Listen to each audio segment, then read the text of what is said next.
বলেই তাজেল দৌড়। মেবিনও হেসে ঘরে চলে এলো। এই মেয়েটাও না হাত কাটা দেখেই বুঝতে পেরেছে রান্না করতে কষ্ট হবে, তাই দৌড়ে বাড়ি চলে গেল। কিন্তু বারান্দার সামনে এসেও অবাক হয়ে গেল, গেটেও তালা নেই। ও বারান্দায় গিয়ে দেখলো কয়েক জোড়া জুতো। ও তাড়াতাড়ি করে ঘরে ঢুকতেই দেখলো মেহর চৌধুরী, মিহির, মাইশা আর মিসেস মেহর বসে আছে আর আদর ঘুমিয়ে রয়েছে। মেহবিনকে দেখে সবাই উঠে দাঁড়ালো। মেহর চৌধুরী মেহবিনের কাছে এসে বলল, মিউ, তুই ঠিক আছিস তো? মেহবিন অবাক হয়ে বলল, তোমরা এখানে? ও বাড়িতে যাওনি? তখন মেহর চৌধুরী বললেন, ওখানে গিয়েছিলাম আমরা বৃষ্টি শুরু হওয়ার কিছুক্ষণ পর, কিন্তু যখন ঢুকবো তখন দেখি তুই আর আরবাজ কথা বলছিস। আমরা আরবাজের সব কথা শুনেছি, এমনকি ওখানে তুই যাওয়ার আগে পর্যন্ত ওখানে ছিলাম। সব দেখে ভিতরে ঢোকার রুচি হয়নি। বেশ অন্ধকার আর বৃষ্টির জন্য কেউ আমাদের খেয়াল করেনি। মিহির আর মাইশা তো তোর বাড়ি চেনে, আমরা ভেবেছিলাম তুই এলিয়ান। তখন মিহির তোকে খুঁজতে বেরিয়েছিল, পেয়েও ছিল। তখন দেখলো মুখ তোকে অন্য কোথাও নিয়ে যাচ্ছে, তাই ও আর ওই দিকে না গিয়ে ফিরে আসে। সব শুনে মেহবিন দুই হাত ভাঁজ করে বলল, তোমার ভাগ্নের এঙ্গেজমেন্ট আর তোমরা সেখানে না গিয়ে আমার জন্য এখানেই এসেছো? আমরা না যাওয়াতে খুব একটা সমস্যা হয়নি তো। তাছাড়া ওখানে যাওয়ার প্রয়োজন দেখছি না। তোমার গার্ডস গাড়ি ওগুলো কোথায়? মন্ত্রী হয়ে তো ওগুলো ছেড়ে আসার কথা নয়। গার্ডেস আনিনি, তবে গাড়ি নিয়ে এসেছি। কি গার্ডস আনোনি? না, ওকে স্টেশনে রেখে এসেছি। যদিও আনতে চেয়েছিলাম না, তবুও মিহির নিয়ে এলো। ও আচ্ছা। মামি, তোমরা কিছু খেয়েছো? আদরকে ওঠো, আমি কিছু বানিয়ে দিচ্ছি, ওর তো খিদে পেয়েছে। আমি রান্নাঘরে যাচ্ছি। তখন পেছন থেকে কেউ বলল, এ হাত নিয়ে তুমি রান্নাঘরে যাইবা? মেহবিন পেছনে ফিরে দেখলো কোমরে দুই হাত দিয়ে তাজেল দাঁড়িয়ে আছে। তা দেখে মেহবিন হাসলো। তখন মাইশা বলল, কি হয়েছে হাতে? দেখি, হাত দেখি। মাইশা এসে মেহবিনের হাতের হাতা উঠালো। দুই হাত উঠিয়ে দেখলো দুই হাতেই ব্যান্ডেজ। তা দেখে মামি বললেন, এসব কি মেহুমা? ধুর, বাদ দাও নেত্রী, ভেতরে এসো। তাজেল ভেতরে ঢুকলো, হাতে একটা বাটি। মেহবিন হেসে বলল, এখানে কি আছে? এইখানে মুড়ি মাখা আছে। দাদি তোমার কথা শুই না মাখাই দিল। রাতে মেলার সময় রাখো, তাই এগুলো পাঠাইছে। কিন্তু এনে তো দেখি মেলা মানুষ এটুকুতে হইব না। আমি দাদিরে যাইয়া কই আবার। না না, কিছু করতে হবে না মা, আমি রান্না করব। মেহবিনের মামির কথায় তাজেল ওনার দিকে তাকালো। তারপর মেহবিন দিকে তাকিয়ে বলল, ডাক্তার? মেহবিন বুঝতে পারলো ও জানতে চাইতে নতুন মানুষগুলো কারা। মেহবিন বলল, এরা হলো আমার মামা মামি। সেই দিন মিহির ভাইয়া আর মাইশা আপু এসেছিল। এই যে এই দুজন ওদের বাবা মা। আর এই যে শুয়ে আছে সে হলো মিহির ভাইয়ার ছেলে। আর মামা মামি এই হচ্ছে আমার নেত্রী। ও আচ্ছা। মেহর চৌধুরী তাজেলের মাথায় হাত দিয়ে বললেন, শেখ তাজেল, তুমি জানো আমিও কিন্তু একজন মন্ত্রী। তাতে কি, তুমি তো আর শেখ হাসিনার মতো প্রধানমন্ত্রী না। তাজেলের কথায় সবাই হেসে উঠল। এই মেয়েটা এমন যে কেউ না হেসে থাকতেই পারবে না। মেহর চৌধুরী তাজেলকে কোলে নিল। মিসেস মেহর বলল, এই প্রথম কেউ মন্ত্রীকে সঠিক কথা বলেছে। মন্ত্রী দেখে যে ভাব যেন প্রধানমন্ত্রী। মেহর চৌধুরী হেসে বললেন, সেই জন্যে এই প্রথম প্রধানমন্ত্রী না হওয়ার জন্য অসফল হয়েছে। সবাই আরও একবার হেসে উঠল। মেহবিনকে দেখে মাইশা বলল, এই যে মিহু, তুই কি জামাইয়ের পোশাকেই থাকবি নাকি চেঞ্জ করবি? এই কথা শুনে তাজেল বলল, এইগুলা পুলিশ পাঞ্জাবিওয়ালার ড্রেস, এই জন্যই তো কই এত বড় কে। তাজেলের বলার ভঙ্গিমা সবাই আরও একবার হাসল। মেহবিন মুচকি হেসে তার নেত্রীর দিকে তাকিয়ে রইল। এই মানুষটা তার জীবনে না আসলে বোধহয় অনেক বেশি কিছু মিস করতো সে। মেহবিন মুচকি হেসে তার ড্রেস নিয়ে চেঞ্জ করে এলো। তার আগে মাছ মাংস সব ভিজিয়ে রেখে গেল। মিসেস মেহরর চৌধুরী রান্না করবেন। আদর উঠে দেখলো তাজেল মেহরর চৌধুরীর কোলে, তা দেখেও নেমে বলল। এই তুমি আমার দাদুর কোলে উঠছো কেন? তাজেল একবার ওর দিকে তাকিয়ে বলল। উঠছি তো কি হয়েছে, তোমার দাদুর কোল কি খইসা পড়ছে? এগুলো কিরকমের কথা? এগুলো এমনই কথা, আমি উঠি নাই, তোমার দাদি আমার কোলে নিছে। এখন নামো আমার দাদুর কোলে, আমি শুধু উঠবো। ওঠো, আমার কি ডাক্তার তুমি কনে? বলেই তাজেল নেমে গেল। আদর আর সবাই ওর দিকে তাকিয়ে রইল। মেহবিন আসলেও বলল। আজ আমার পড়া লাগবো না, আমি বাড়ি গেলাম। কেন, তুমি তো একেবারে খেয়ে দিয়ে যাবে। মেলা দেরি হইব, আমি স্কুলে যাব। আজ স্কুলে যেতে হবে না, আজ তুমি আমার সাথে থাকবে। ওরা খেয়ে দিয়েই চলে যাবে। স্কুলে না যাইতে তুমি কইতেছ? হাল্লা কি কও, তোমার শরীর ঠিক আছে? সত্যি তুমি কইতেছ? আমি বলছি আজ সারাদিন আমি তোমার সাথে থাকবো। কেন? এমনি। তাজেল দাঁত কেলিয়ে বলল। আচ্ছা, আমি এখন বাড়ি গেলাম, পরে আসমনি। না থাকো তুমি। আমার নতুন মানুষ ভাল লাগে না, শরম করে। তাই নাকি? নেত্রী তবে শরম পায়? ধুরু, তুমি না ডাক্তার, আমি গেলাম। বলেই তাজেল দৌড়লো। তখন মেহবিন একটু চিৎকার করে বলল। খাবার খেয়ে যেও, কিন্তু নেত্রী আজ বিয়ে বাড়ির খাবার আছে তোমার পছন্দের। তখন তাজেল থেমে বলল। দুপুরে খামনি, তারা যায়নি। বলেও হাওয়া মেহবিন ঘরে আসলো। তখন আদর ওকে বসতে বলল। ও বসলেই আদর ওর গলা জড়িয়ে ধরলো আর বলল। তোমাকে অনেকগুলো মিস করেছি মনি। তাই বুঝি? মনিও তোমায় মিস করেছে। এই পাকা মেয়ে তোমার বন্ধু হলো কিভাবে? বলে আদর সব খুলে বলল। তখন মেহরর চৌধুরী বললেন। আমি ওর মাঝে তোকে দেখতে পাইনি মিহু। মেহবিন মুচকি হেসে বলল। আমিও ওর মাঝে আমার ছোটবেলার প্রতিচ্ছবি দেখতে পাই। তবে যাই হোক না কেন, আমি ওর ভবিষ্যৎ আমার মতো হতে দেব না। এখন এখানেই থাকবে? দেখি, তবে বেশি দিন না, আর কিছু মাস থাকবো। সব মিটিয়ে তারপর এখান থেকে চলে যাব। তোমার হসপিটালে জয়েন করব, যেটা তুমি মায়ের নামে খুলেছিলে। হুম। মেহরর চৌধুরী আর কিছু বললেন না। রান্না শেষ হলে ওনারা সবাই একসাথে খেলেন। তারপর একটু সময় কাটিয়ে যার যার মুখ ঢেকে চলে গেলেন। মিহির ফোন করে গাড়ি এনেছিল, ওরা গাড়ি করে চলে গেল। কেউ ওদের চিনতে পারলো না, তাই দেখলেও কিছু বলল না। ওনারা চলে গেল। মেহবিন তাজেলদের বাড়ি গিয়ে ওকে নিয়ে এলো। মেহবিন বলল। আজ কিছু খেলবো নেত্রী, দুজনে মিলে কি খেলা যায় বলো তো? তুমি হাসপাতালে গেলে না কেন? ছুটি নিয়েছি সকালে, আমার হাতে তো ব্যান্ডেজ, আমি এই হাত দিয়ে কিছুই করতে পারবো না। তাই এখন বলো তো কি খেলা যায়? সবাই তো স্কুলে গেছে, সবাই রেনে আজ বড় পানি খেলা যাইতো। দুইজন যখন তাইলে কুতকুত খেলাই, নাইলে খুঁটিমুচি। খুঁটিমুচি কি? ওই যে ছোট ছোট তৈলা পাতিলায় মিছে মিছে রান্না করে ওইগুলো। ও আচ্ছা, রান্নাবাটি। তার মানে শুদ্ধ ভাষায় রান্না বাটি। এই নামটা রাখলো কেলাই? বাটি কি রান্ধে নাকি? এই তোমাকে শুদ্ধ ভাষার নামগুলো সব ফাউল, একটারও মিল নাই। তা তোমার খুঁটিমুচি মিল আছে নাকি? না থাকলো তাও আমাকে ওটাই সুন্দর। এখন কি খেলবা খাও? চলো কুতকুত খেলবো, আমি কখনো খেলিনি। আচ্ছা। তাজেল একটা চারা এনে কোটে দাগ কাটলো। তারপর শিখিয়ে দিল কিভাবে খেলতে হয়। মেহবিন খুব তাড়াতাড়ি শিখে গেল। প্রথমে চারা মারতে হয়, তারপর এক পা উঠিয়ে কুতকুত বলে দম নিতে হয়। মেহবিন খেলাটা ভালো লাগলো।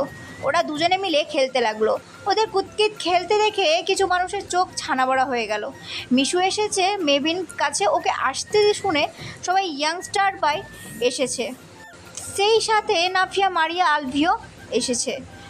মুখর ছুটি নিয়েছিল আগেই, তাই সেও এসেছে।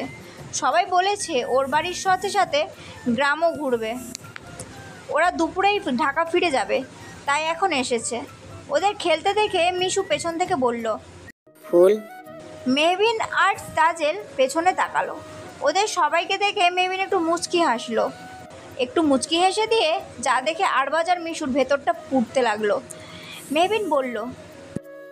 আরে সবাই আমার মতো নগণ্য একজনের বাড়িতে, আসুন ভেতরে আসুন। সবাই ভেতরে ঢুকলো। মেহবিনের হাতে ব্যান্ডেজ দেখে মিশু ওর হাত ধরে বলল। তোর হাত কি হয়েছে ফুল? তেমন কিছু না, এসো বসো না তোমরা। মেবিনের কথা শুনেও আদর কিছু বলল না। তখন মুখর বলল, আমরা একটু গ্রাম দেখতে চেয়েছিলাম, মিশু বলল এখানে আসবে, তাই আমরাও চলে এলাম। তারপর গ্রামটাকেও না হয় দেখব। ভালো, এখন ভেতরে চলুন। সবাই ভেতরে গেল। মিশু সুযোগ বুঝে মুনিয়া আর জিনিয়াকে বাড়ি নিয়ে আসলো। এখন শুধু আরবাজ, মিশু, মুখর, মারিয়া, নাফিয়া আর আলভি।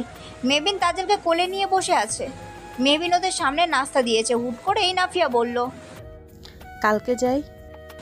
নাফিয়াকে বলতে না দিয়ে মেবিন বলল, কালকেরটা কালকে চলে গেছে, সেই বিষয়ে কথা না বলাই উত্তম। আমি চাই না তোমরাও বলো। আর নাফিয়া আপু, তোমার যদি মনে হয় তোমার হবু বরকে মেরে আমি ভুল করেছি, তাহলে তুমি ভাবতে পারো, তবে এই বিষয়ে আমার একটু অনুশোচনা নেই, আর আমি এর জন্য দুঃখিতও না। না মানে উনি ইচ্ছে করে তোমার হাত ধরেনি। এটুকু শুনে মেবিন বুঝতে পারলো ওরা অন্য কিছু গল্প বানিয়ে বলেছে, তাই ও বলল, বললাম তো আমি কিছু শুনতে চাই না, সেসব থাক না। তখন আরবাজ বলল, আমার ডাক্তার মেহবিনের সাথে একটু কথা আছে, তোমরা সবাই একটু বাইরে যাবে। তখন মেহবিন বলল, আমি আপনার সাথে কথা বলতে ইচ্ছুক নই শেখ আরবাজ শাহনেওয়াজ। এখানে নেত্রী আছে, আমি চাচ্ছি না কোনো সিন ক্রিয়েট করতে। কাল যা হয়েছে আমি ভুলে গেছি, আপনিও ভুলে যান। একটু আলভির দিকে তাকিয়ে বলল, বিয়ের জন্য অনেক শুভকামনা আলভি ভাইয়া। সবাই বুঝতে পারলো মেবিন সে বিষয়ে কথা বলতে চাইছে না, তাই মুখর প্রসঙ্গ পাল্টাতে বলল, আর শুভকামনা। বেচারা মন্ত্রীর মেয়ের সাথে ঠিকভাবে কথা বলতেও পারে না। মেবিন মুচকি হেসে বলল, মন্ত্রীর মেয়ে কি খুব ব্যস্ত থাকে আলভি ভাইয়া? আলভি মুচকি হেসে বলল, দুজনেই বিজনেস করি, দিন শেষে দুজনেই বেশ টায়ার্ড হয়ে পড়ি। ও ভীষণ ঘুম কাতুরে, তাই বলেছে এসব রাত জেগে কথাবার্তা একদম পোষাবে না। বিয়ের পর চুটিয়ে প্রেম করবে নাকি জামাইয়ের সাথে। কথাটা শুনে মেবিন হাসলো। তখন তাজেল মেবিনকে টান দিল। মেবিন নিচু হতেই তাজেল ফিসফিস করে বলল, ডাক্তার, এখন পুলিশ পাঞ্জাবিওয়ালারে কি পুলিশ পাঞ্জাবিওয়ালা কোয়া যাইব? মেবিনও ফিসফিস করে বলল, কেন, বলে কি করবে? ওহো, তুমি আগে কও, কোয়া যাইব নাকি? যাবে। তখন তাজেল হেসে জোরে বলল, পুলিশ পাঞ্জাবিওয়ালা, তুমি আমার সাথে আইসো, তোমার সাথে কথা আছে। হুট করে তাজেলের কথায় সবাই অবাক হয়ে ওর দিকে তাকালো। মুখর হেসে বলল, বাহ, নেত্রীর তাহলে আমার দিকে নজর পড়লো। তুমি এমনি কথা কও কে? আমার শরম করে তো। আরে আমি তো ভুলেই গিয়েছিলাম, নেত্রী আমায় দেখে শরম পায়। হ্যাঁ, আইসো তুমি। তাজেল হাঁটা ধরবে এমন সময় মুখর হেসে ওকে কোলে তুলে নিল আর বলল, কি এমন কথা যে আলাদা করে বলতে হবে? চলো যাই। তাজেল কোলে নেওয়ার জন্য কিছু বলতে পারলো না। মুখর চলে গেল। তখন নাফিয়া বলল, ও চিনি মুখর কে? এদের গল্প না হয় পরে জেনে নিও আপু, এখন তোমরা খাও। তোমরা তো কিছু নিচ্ছ না। তোমার হাতের এ অবস্থা কি করে হলো বলো তো? এই অবস্থা, খাওয়া দাওয়া রান্না করার সব ঝামেলা হবে তো। হবে না, নেত্রী আছে তো ঠিক, তার ডক্টরকে সামনে নেবে। এর কথাই কি বলেছিলে কাল? মেয়েটা বেশ। এদিকে তাজেল ওকে বাইরে নিয়ে বলল, তুমি তো পুলিশ, তাই না? হঠাৎ এই প্রশ্ন কেন? শুনো, কাল ডাক্তার চেয়ারম্যান বাড়ি গেছিল, আর ওইখান থেকে হাতে ব্যান্ডেজ নিয়ে এসে। এখন তোমার কাম ডাক্তারের কষ্ট দিচ্ছে কিরা, যার জন্য হাতের এই অবস্থা, তারে ধৈর্য আর জেলে ঢুকান আর শাস্তি দেওয়া। তাজেলের মুখে এরকম কথা শুনে মুখর স্তব্ধ হয়ে তাকিয়ে রইল। এই মেয়েটা এমন কেন? তার ডাক্তারকে কেউ কষ্ট দিতে পারবে না, এই কথাই যেন সে বলছে। মুখর হেসে বলল, আমার শাস্তি দিতে হবে না নেত্রী, তোমার ডাক্তারই তারে শাস্তি দেবে। তাই নাকি? ওই শামীম রে যেমনে দিছিল, কি জানি, হয়তো তার থেকেও কঠিন কিছু, অথবা মাফও করে দিতে পারে। কেন জানি না। তুমি কি শুধু এই কথা বলতেই এনেছো? এখন ঘরে নাও। চলো। ওরা ঘরে চলে গেল। তাজেল গিয়ে মেবিনের কোলে বসলো। আরও কিছুক্ষণ কথা বলে ওরা বেরিয়ে এলো। আরবাজ শুধু অসহায় চোখে সব দেখলো, কিন্তু কিছু বুঝতে পারলো না। সারাদিন তাজেল মেহবিনের সাথেই ছিল, দুপুরে খাইয়েও দিয়েছে। সে মেহবিন মুগ্ধ চোখে ওর দিকে তাকিয়েছিল, এমনকি রাতে থাকবে বলেছে। মেহবিন বলছে দরকার নেই থাকার, কাল সকালে আবার আসতে। তাজেল আর জেদ করেনি। রাতে বারান্দার দরজায় তালা দেবে এমন সময় একজন দৌড়ে এসে দরজা ধরলো। মেহবিন আর তার দিকে তাকিয়ে বুঝতে পারলো এটা কে, তাই সে বলল, এখানে কেন এসেছেন শেখ আরবাজ শাহনেওয়াজ? আরবাজ ওকে নিয়ে ঘরে ঢুকলো আর দরজা আটকে দিল। তা দেখে মেহবিন বলল, এসব কি ধরনের অভদ্রতা? আরবাজ অসহায় চোখে তাকিয়ে বলল, কথা আছে ফুল, বসো। মেহবিন শান্ত চোখে ওর দিকে তাকালো, কিন্তু কিছু বলল না। আরবাজ ওকে একটা চেয়ারে বসালো। মেহবিন অন্যদিকে ঘুরে বসলো। আরবাজ আস্তে আস্তে করে মেহবিনের সামনে গিয়ে পায়ের কাছে বসলো, তারপর বলতে শুরু করলো, ক্ষমা চাওয়ার কোনো মুখ নেই। আমরা তবুও বলবো, আমি তোকে কষ্ট দিতে চাইনি ফুল, আমি তোকে কষ্ট দিতে চাইনি। আমি চাইনি ওই তিক্ত কথাগুলো তোকে বলতে। আমি তো রেগে গিয়েছিলাম তখন বাবাকে নিয়ে কথাটা শুনে। মেহবিন শান্তভাবেই বলল, রাগের মাথায় সবাই সত্যি কথাই বলে। রেগে গেলে মানুষ নিজের ভেতরে থাকা সামনের মানুষটার প্রতি যে মনোভাবটা থাকে সে সেটাই প্রকাশ করে। আপনি চলে যান, আমি কিছু শুনতে চাই না শেখ আরবাজ শাহনওয়াজ। তুই যা শাস্তি দিবি আমি মাথা পেতে নেব, তবুও দূরে সরিয়ে দিস না ফুল। মেহবিন আরবাজের দিকে তাকালো, তারপর একটা মুচকি হেসে বলল, বুলেটের আঘাতের থেকেও কোনো আঘাত আমাদের বেশি যন্ত্রণা দেয় জানেন? কথার আঘাত। আপনি জানেন সত্যি আমি মায়ের মৃত্যুর কারণ? কথাটা শুনে আরবাজ স্তব্ধ হয়ে তাকিয়ে রইল মেহবিনের দিকে। মেহবিনের ঠোঁটে মুচকি হাসি। মেহবিন আবার বলল, জানেন আমি আমার মাকে সঠিক সময় হসপিটালে নিতে পারিনি। এটা ডক্টর বলেছিল যদি আরও আগে হসপিটালে নেওয়া হতো তাহলে হয়তো মা বেঁচে থাকতো। এখন বলুন তো, হলাম না মায়ের মৃত্যুর কারণ? কথাটা শুনেই আরবাজের চোখ থেকে পানি গড়িয়ে পড়ল। মেহবিন আবারও বলল, আপনি জানেন সেই ছোট্ট 7 বছরের বাচ্চাটা হসপিটালে যাওয়ার পরেও মায়ের হাত ধরেছিল, এক মুহূর্তের জন্যও ছাড়েনি। ডক্টর কত বলেছিল সরে যেতে, কিন্তু সে যায়নি। অতঃপর তার মায়ের জ্ঞান ফিরল, তখন সে ছোট্ট মেয়েটা মায়ের কথা মতো তার বুকে শুলো। তার মা তাকে অনেকগুলো কথা বলল, সে সব মনোযোগ দিল, শুনলো সবটা। তারপর সে বলল তার ঘুম পাচ্ছে আর মাকে ঘুমোতে বলল, কারণ তার মায়ের ঘুমানো প্রয়োজন, সাথে মেয়েটারও ঘুম পাচ্ছিল। তাই তার মাকে কথা বলতে বারণ করে ঘুমোতে বলছিল। তার মা তার কথা শুনেছে, ঘুমিয়েছিল, কিন্তু একেবারের জন্য। মেয়েটার কথা শুনেই সে ঘুমিয়েছিল। তাহলে এখন বলুন তো, বললাম না আমি মায়ের মৃত্যুর কারণ? এবার আরবাজ একটু শব্দ করেই কেঁদে উঠল। মেহবিন মুচকি হাসলো, তা দেখে আরবাজের কান্না বেড়ে গেল। তা দেখে মেহবিন হাসিটা যেন আরও প্রসারিত হলো। মেহবিন মুচকি হেসে আবার বলল, জানেন মেয়েটা তার মায়ের বুকে শুয়েছিল, কারো টেনে ওঠানোতে তার ঘুম ভাঙলো। তার মনে হলো সে কোনো স্বপ্ন দেখে উঠেছে। সামনে তাকাতেই দেখলো তার মায়ের মুখ কাপড় দিয়ে ঢেকে দিচ্ছে। সে দৌড়ে সেখানে গেল আর আটকালো, কারণ তার মা মুখ ঢেকে ঘুমোতে পারতো না। ডক্টর জানালো তার মা আগেই মারা গেছে, সে নাকি তার মৃত মায়ের বুকেই শুয়েছিল এতক্ষণ। সে মানতে নারাজ। তার মায়ের বুকে নাকি ডিপডিপ আওয়াজ হয়, সেটা শোনা মেয়েটার খুব পছন্দ ছিল। সে বলল তার মায়ের বুকে ডিপডিপ আওয়াজ হয়, সে রোজ শুনে, এখনো হবে। এই বলে মেয়েটা জোর করে তার মায়ের বুকের উপর শুয়ে পড়লো। অনেকক্ষণ যাবৎ খুব মনোযোগ দিয়ে শোনার চেষ্টা করলো, কিন্তু শুনতেই পেল না। তখন সে বলল তার মাকে ইঞ্জেকশন দিয়ে ঠিক করতে, যাতে তার মা চোখ খুলে আর তার মায়ের বুকে ডিপডিপ আওয়াজ হয়। তখন ডক্টর তাকে খুব করে বোঝালো তার মা মারা গেছে। মেয়েটা সে কি তার মাকে আঁকড়ে ধরে কান্না। তার একটাই কথা, সে তার মাকে কোথাও যেতে দেবে না। অতঃপর জানেন মেয়েটাকে সব নার্স ডক্টররা জোর করে মায়ের থেকে আলাদা করে দিল। এইটুকু শুনে আরবাজ মেহবিনের হাত ধরল। মেহবিন সেদিকে না তাকিয়ে আবার বলল, তারপর মেয়েটা হুট করেই শান্ত হয়ে গেল। তার কিছুক্ষণ পর সে জানতে পারলো তার মা সিঁড়ি থেকে পড়ে গিয়ে মারা যায়নি, তার মাকে বিষ দিয়ে মারা হয়েছিল। কথাটা শুনে মেয়েটা স্তব্ধ হয়ে গিয়েছিল। তারপর যখন শুনলো এখন মেয়েটাকেও মারা হবে, কথাটা শুনতেই মেয়েটা দিক বিদিক ভুলে দৌড়ালো। একটা সময় দৌড়াতে দৌড়াতে দেখলো রাস্তার উল্টো পাশে তার বাবা। তার বাবাকে দেখেই মেয়েটা তার বাবাকে ডাকলো, কিন্তু মেয়েটার বাবা মনে হয় ডাকটা শুনলো না। মেয়েটা রাস্তা পার হতে নিল, তখনই একটা গাড়ি এসে মেয়েটাকে ধাক্কা দিল। মেয়েটা প্রথমে তার বাবার দিকেই তাকালো, কিন্তু তার বাবা তাকে দেখে এগোলো না, ঠায় দাঁড়িয়ে রইল। মেয়েটা তার বাবার দিকে তাকিয়ে থাকতে থাকতে একটা সময় অজ্ঞান হয়ে গেল।